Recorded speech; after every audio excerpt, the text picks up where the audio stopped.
नमस्कार, welcome to the channel BEd की पाठशाला। लास्ट क्लास में हमने बात की थी मोटिवेशन के मीनिंग एंड डेफिनेशन के बारे में।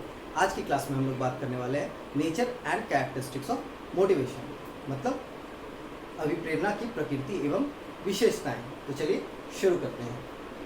Motivation, nature and characteristics of motivation, प्रकृति एवं विशेषताएं, अभिप्रेरणा।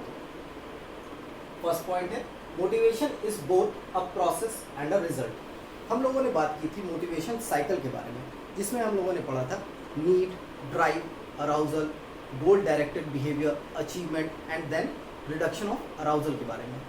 तो उसमें से हम लोगों को यह समझ में आया था कि मोटिवेशन जो है वह एक प्रक्रिया है, एक प्रोसेस है। कैसे? उत्तेजना होना, अराउजल होना किसी भी काम को करने के लिए। यह दर्शाता है कि मोटिवेशन जो है वह एक प्रोसेस है, मोटिवेशन एक प्रक्रिया है। और जब हम लोग किसी गोल डायरेक्टेड बिहेवियर को करते हैं, कोई भी क्रिया करते हैं जिससे हमें किसी भी काम को अचीव करना है, जैसे हमें अगर नौकरी प्राप्त करनी है, अगर जॉब हमें लेना है, तो उसके लिए जो हम लोग पढ़ाई करते हैं वह हुआ हमारा गोल डायरेक्टेड बिहेवियर। तो कह सकते हैं कि मोटिवेशन एज अ रिजल्ट। इसलिए motivation is both a process and a result. अभिप्रेरणा प्रक्रिया और परिणाम दोनों है। नेक्स्ट पॉइंट है in motivation the behaviour of a person is goal directed. अभिप्रेरणा में व्यक्ति का व्यवहार लक्ष्य निर्देशित होता है। हम लोगों ने पढ़ा था कि लक्ष्य अगर कुछ होता है व्यक्ति के पास, जैसे नौकरी पाना, तो उसके लिए व्यक्ति उसी दिशा में मेहनत करता है।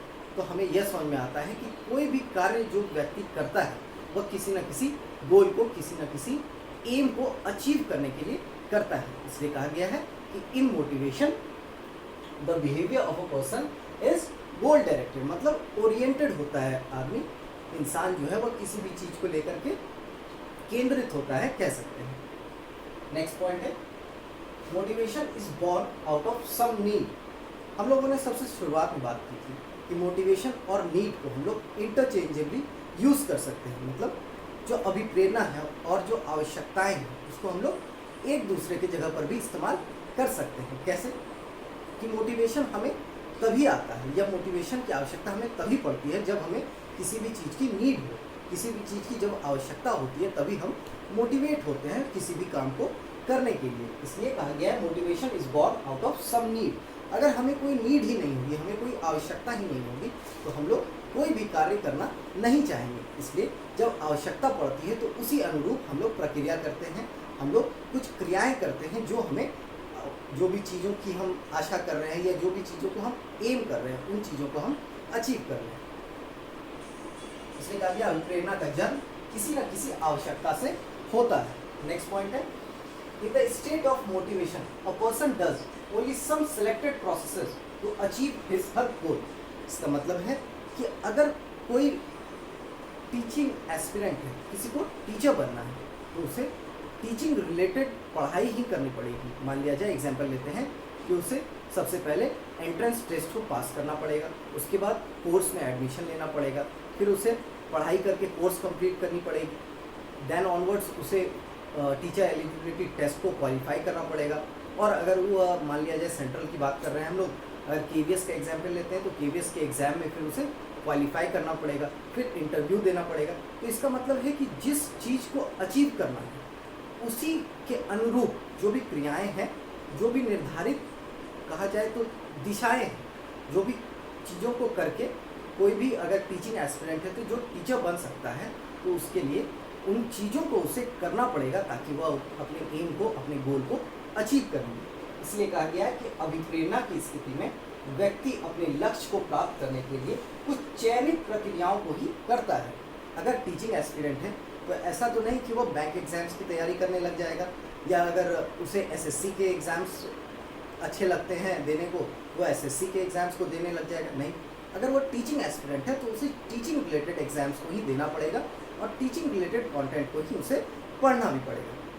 तो हम लोगों ने पढ़ा first point motivation is both a process and a result. हम लोगों ने समझा कि अभिप्रेरणा जो है वह कैसे एक प्रक्रिया भी है और एक परिणाम भी है। जब उत्तेजना होती है तो वह एक प्रक्रिया है, और जब हम गोल डायरेक्टेड बिहेवियर करते हैं तो वह एक परिणाम है। नेक्स्ट हम लोगों ने समझा नेक्स्ट पॉइंट में in motivation the behaviour of a person is goal directed. अभिप्रेरणा में व्यक्ति का व्यवहार लक्ष्य निर्देशित होता है, मतलब किसी न किसी लक्ष्य को प्राप्त करने के लिए, गोल को अचीव करने के लिए ही कोई भी व्यक्ति काम या कोई भी क्रिया करता है। कहाँ? अभिप्रेरित जब वो होता है। नेक्स्ट हम लोगों ने पढ़ा motivation is born out of some need. जब आवश्यकता होगी, जब कुछ नीड होगी, तभी जो है कोई भी व्यक्ति किसी भी क्रिया को करना चाहेगा। अगर नीड ही नहीं होगी किसी व्यक्ति को तो वह कोई भी क्रिया करना नहीं चाहेगा।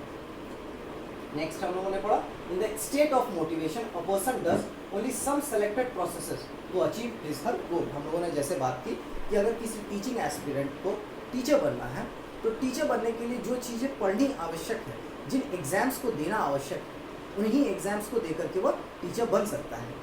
ऐसा नहीं कि वह किसी और एग्ज़ाम की तैयारी करे और वह टीचिंग एस्पिरेंट कहलाए या टीचर वह बन जाए। तो आज हम लोगों ने पढ़ा nature and characteristics of motivation के बारे में। Thank you.